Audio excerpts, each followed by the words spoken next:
Chances are, someone you know is a homosexual, even though you may not be aware of it. It's conservatively estimated that out of every 20 women, one is a lesbian. There are even more male homosexuals, 1 out of every 10. Doctors don't really seem to know what causes homosexuality, though most agree that once sexual preference is set, usually by the mid-teens, little can be done to reverse it. April magazine has found out that mom and dad are often the last ones to know if their son or daughter is gay. Imagine yourselves the parents of a college boy who grew up in a small town on the coast of Maine. You receive the following letter from your son. Mom and Dad, this is difficult for me to say, and I am sorry that I am doing it in a letter, but it is much easier for me. I am a homosexual. I am sure that you have had doubts in the past, but hoped that they were not true. You may be repulsed, sickened, or just sad. There is nothing that we can do. It is nobody's fault. Believe me, I am not a homosexual by choice. Life would be much simpler for me without it. I have gone through hell for the past 10 years. I have always known about my sexuality, but could never tell anyone. Now I have told you both. Take care, Steve. It was 4 years ago that Steve Bull wrote that letter, while a student at the University of Maine. The youngest of 3 children, Steve was the type of son any parent could be proud of. Smart, athletic, popular, scholarships to prep school and college. Definitely the most likely to succeed sort of boy. But Steve was aware of something which set him apart from his friends, something he couldn't share with his parents.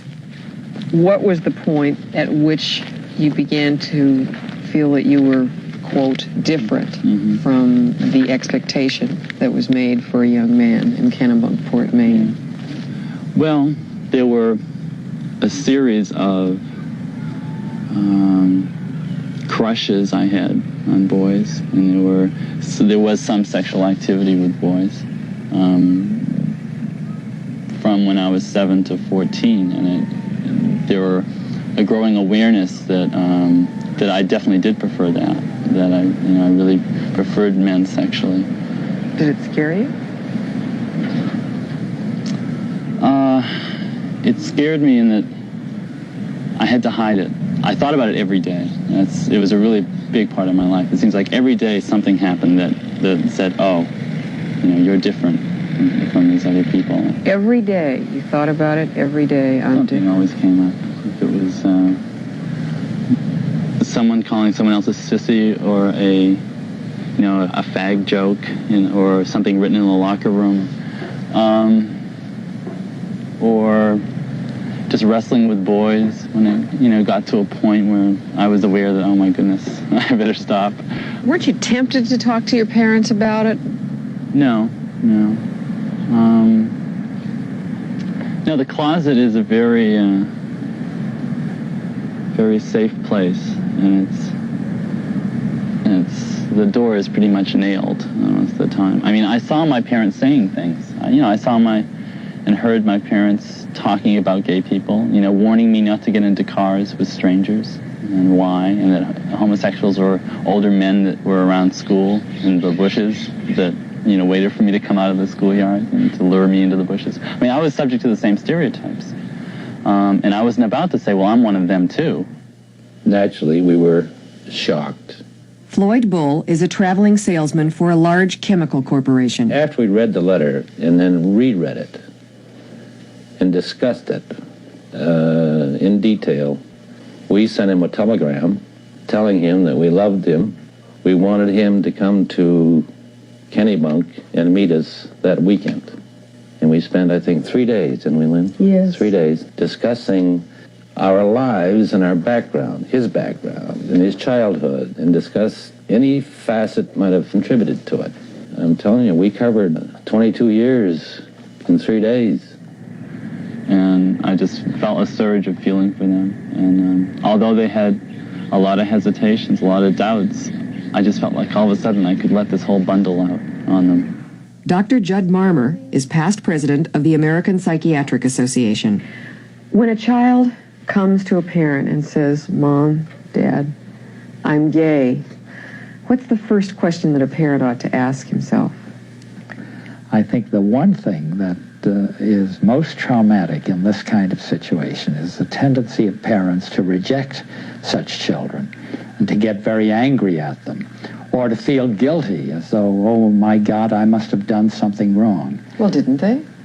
It isn't that simple. It isn't that simple. For example, the usual stereotype is that homosexuals grow out of families where there's a dominating, seductive, over-involved mother and a distant or rejecting father. But the fact is that a lot of heterosexuals come from the same kind of family background. And it's also true that many homosexuals come from totally different family backgrounds. So the role of the parents is not that clear-cut. I think the healthy thing to do and the mature thing to do is to talk to the child. Say, why do you think so? What's it all about? Tell me what you feel. And establish a kind of open communication that allows the child to talk about his or her feelings without feeling an enormous sense of guilt about it. That takes an extraordinary parent, but I think it's worth shooting for. We both, together, went to a psychiatrist, discussed this thoroughly with him. He indicated to us, after he had met our son, there's nothing wrong with your son. He's a normal boy. Hot dog with everything on it and a Coke. He looked at the window and he said, it's out there. He said, it's society that has this homophobia. Hatred of homosexuals. Right. The homophobia of our culture is deeply set in the mores of our culture. We're brought up to feel that way. From early life, we hear jokes made about homosexuals, and they're nasty jokes, and terms such as faggots and queers emphasize that pejorative connotation. At the same time, I think the emergence of the gay liberation movement has probably made it easier for many homosexuals to find a subculture in which they can be comfortable. I think the greatest emotion that we had was the society and how they would view Steve after he came out. He had been respected by so many people, and people that he had worked for, and teachers throughout his lifetime, and family, and we didn't want to see that destroyed. Did you lose friends? Well, I found out who my true friends were. People who normally were always asking questions about Steve and so on, just seemed to not ask anymore, you see. No, they accepted me, and they spoke to Steve, but there seemed to be no concern after that. There are no more questions now. They don't ask me about Steve. I feel this as a mother. You see, it hurts. Her son continues to be the achiever he's always been, attending a Los Angeles law school which specializes in human rights. Steve shares expenses with 8 friends in a large old home, and he pays his own way by working at a copying service. You know, the greatest concern of a parent is that the child's happiness. You'll never be happy as a lonely homosexual. That's what everybody thinks. Are they wrong? Oh, yes. I'm very happy. Some homosexuals do have psychiatric problems, but the American Psychiatric Association says homosexuality in and of itself is not a mental disorder. Often you find children who are not committed, who are just confused, and who would like to be, quote, straightened out if they can. And so such children, with the cooperation of their parents and with their own cooperation, can often be helped. You know, there are some parents to whom homosexuality is a sin. that means that their child is going to burn in hell. What can a parent like that do?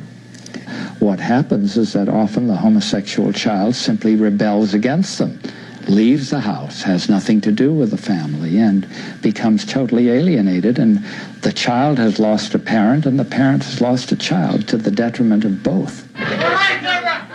How to tell mom and dad may be the most difficult problem the homosexual faces. Steve was lucky. Parents commonly reject their children, sometimes to the point of disowning them.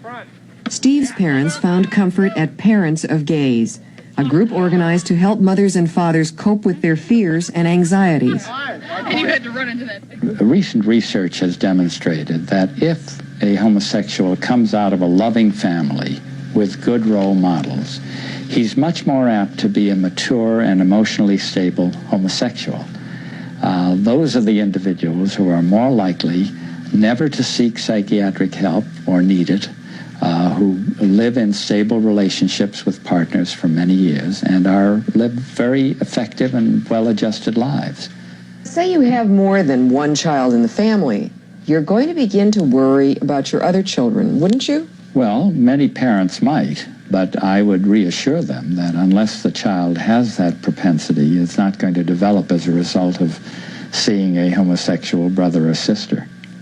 Is there a family anywhere which can breathe a sigh of relief and sit back smugly and say, I don't have to worry about that. There's never going to be a homosexual in my family?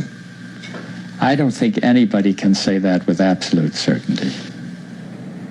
If I could hand you a pill and say, here it is, Steve, you can be free from all the trial, all the pain, all the trouble. All of my guts I put into this, I'm not going to give up. I mean, I've struggled.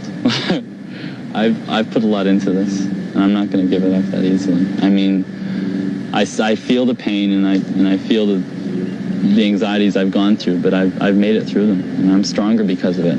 When you're challenged constantly, you have to look at yourself. You have to be critical. You have to think, what is this that I am?